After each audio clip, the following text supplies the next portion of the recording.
Добар ден и добродојавте во уште едно видео на Формула на македонски. Овој пат анализа за големата награда на Германија.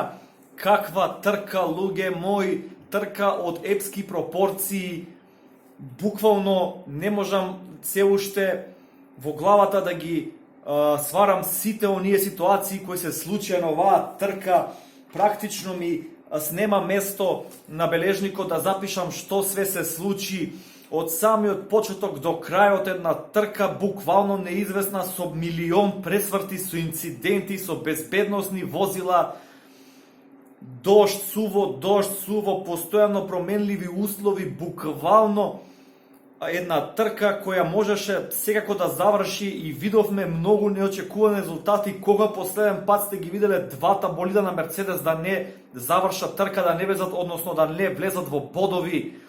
Макс Верстапен одлично до својата 7-ма победа во кариерата и 2-ра победа со Red Bull Honda. Себастијан Фетел на местото каде што лани почна да тоне, од 20 стартувајќи последен заврши втор. Мислам дека ова ќе биде големо обхрабрување Себастијан Фетел, бидејќи психолошки мислам дека он беше на вистина некако потиштен оваа сезона од самиот почеток и верувам дека овој резултат ќе му дае повторно самодоверба да продолжи напред. Се надевам дека тоа ќе го внесе Ферари повторно во игра. Трето место Даниел Кивија, Торо Росо, Honda подиум. Браво царе, одлична трка. Цела трка беше тука негде 5, 6, 7 место заедно со Албон. Строл, Ланс Строл, како пред 2 години, верувам во Баку, кога му се укажа шанса, кога заврши трет, повторно, овој пат четврти, со добро возење, стабилно возење, буквално го немаше цела трка, но со сите тие пресврти некако со боксови, со промена на плематици, успеа да едно време биде и трет, па четврти, бидејќи беше преминат од Фетел.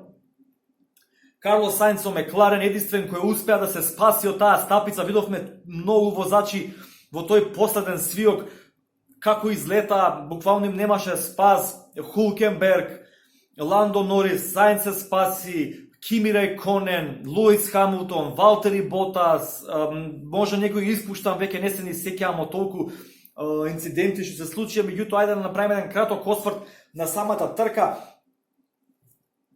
Неколку круга извозевме како загревање зад безбедносното возило и секоја чест до стојарите кои дозволија стоечки старт, односно од место, да не биде старт позади безбедносното возило. Секоја чест, браво и браво за она одлука да го казна тимот на Ферари за небезбедносно излегување од боксот наместо возачот. Тоа е она што нас гледачите на вистина ни сметаше, така да секоја чест за стојарите оваа трка и што го казни Хамилтон за истата глупост која направи пред некоја година, дали тоа беше лани, не сум сигурен, кога не заработи казна, исто кога го пресече влезот во боксот.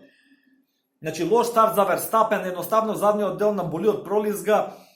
Тука 1-2 веднаш имавме ситуација Хамилтон Ботас, а трет по после првиот круг беше стариот добар Кими Раиконен. Перес е тој што ја почна целата таа лудница со излетување. Прв излета Перес, па потоа Магнусен и Ландо Норис први ризикуваат да стават плевматици за суво, односно меки. Па што понатаму Даниел Рикјардо, една повторно несреќна ситуација за него, му откажа моторната единица, односно моторот испушти душа во 15-тиот круг.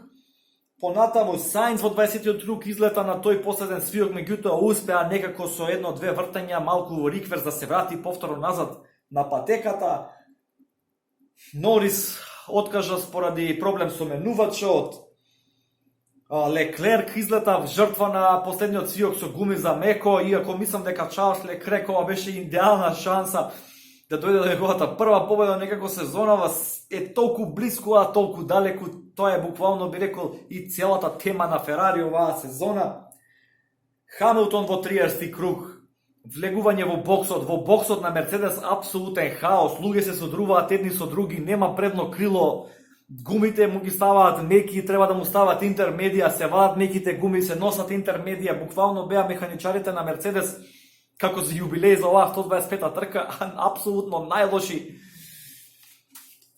Што имаме? Хулкенберг, дечко, извозе феноменална трка, вторедно време, викам конечно Рено, добри бодови, ете го, жртва на последниот свиок.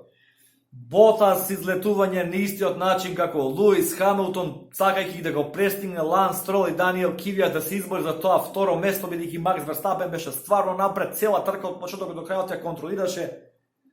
Така што за мене губитници на денот дефинитивно се Мерцедес, конечно да видиме дупнатина во конечно да видиме дупнатина во нивниот оклоп, да видиме дека не е се така совршено и тоа на нивното домашно Гран При, да видиме дека и Луис Хамилтон знае да сгреши, дека човекот сепак е само уште еден возач како сите останати, иако се разбира Луис Хамилтон не за џабе е петократен светски шампион. Така што сосема заслужена победа за Макс Верстапен и за Red Bull Honda, браво. Во право време на право место беа цела трка. Што да кажам повеќе, вакви трки ни требаат повеќе. Затоа ја сакаме Формула 1, малку дожд и се може да се случи. Неколкумина од вас коментираа вчера безнадежно по лошите квалификации на Ферари во саботата. Јас им реков, еден дожд, едно безбедносно возило се може да смени и видите каков исход на крај од самата трка.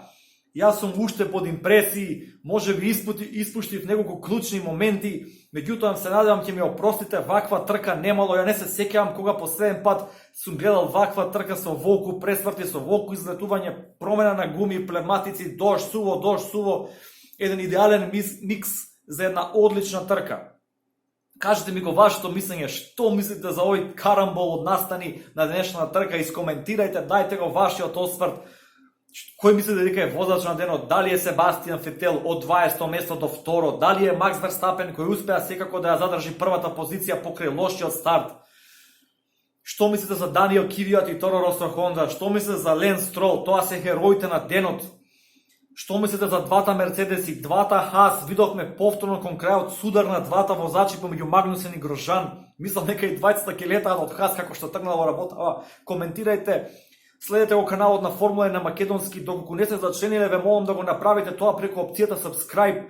И веќе следната недела имаме одма трка, големата награда на Унгарија, се надевам дека ќе има и многу македонски посетители и навивачи таму, така што се гледаме следниот викенд повторно, традиционално на каналот на Формула 1 на македонски. Уште еднаш ви благодарам за поддршката и се гледаме следниот викенд. Поздрав!